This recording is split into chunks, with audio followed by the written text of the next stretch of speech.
Hi there, and welcome to Hectic Eclectic. Today we're going to talk about politics in fiction. Why are there no politics in young adult fiction?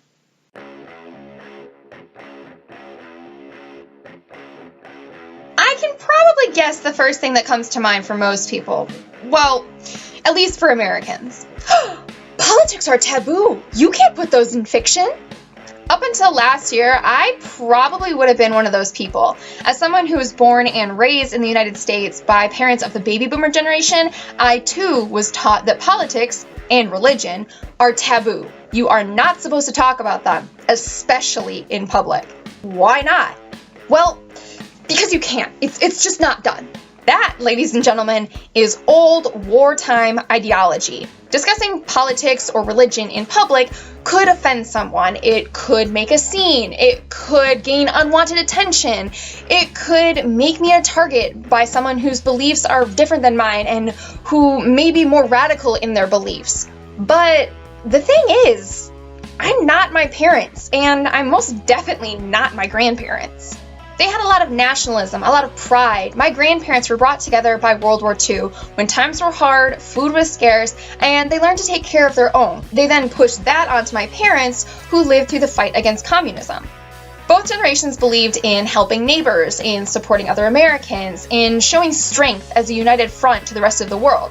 After all, America was Big Brother, the enforcer, the police chief that was going to save the world, but I don't live in that era.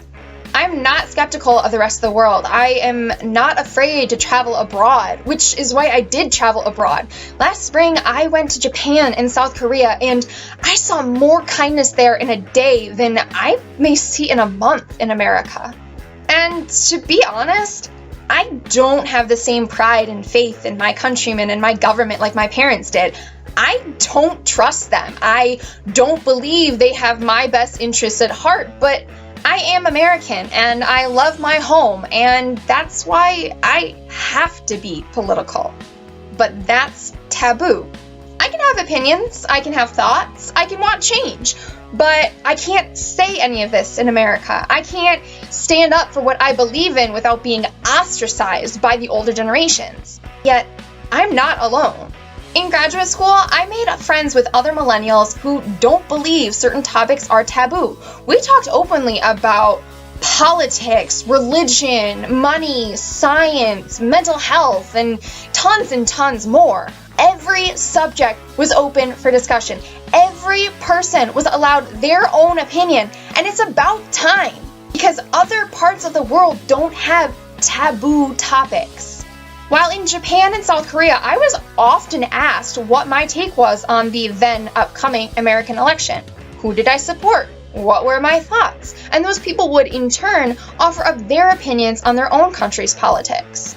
We would be a group of strangers discussing government and policies and what we thought was best for the country, and no one backed down. No one cast criticizing sidelong glances at anybody who brought up politics. It was completely open. That's what needs to continue happening here. We need to stop being afraid of discussing certain topics, because that's what allows hypocrisy, corruption, and other foul things to happen.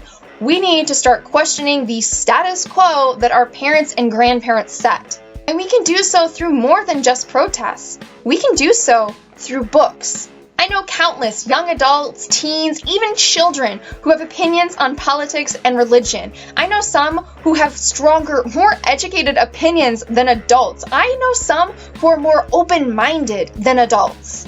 These children are not too young. They are not too inexperienced in the ways of the world, and ignoring them and telling them to shush because they're not whatever you deem appropriate to have a political opinion is silencing another generation that could make serious change in the world. So is keeping politics and religion out of literature. Authors have had many discussions about bringing new topics into YA literature as a means to educate teens and young adults, because certain topics, taboo topics, are not open to them in real life. They can't talk to their parents about certain things. Society frowns on certain things, which only leads to ignorance, and I, for one, do not want another silent, ignorant generation. If we are going to offer young people guidance through literature, we need to offer them guidance on all fronts, including politics. But this is just my opinion on politics in young adult fiction. What do you think? Leave your thoughts in the comments below, and if you like this video, make sure to like and subscribe, and I will see you guys next week with another video on Hectic Eclectic. Bye! Both generations believed in helping others and supporting other. They are not to and ignoring them and telling them and ignoring them to shush. Fuck. These children are not too young. Wow, my voice broke. Thanks, vocal cords.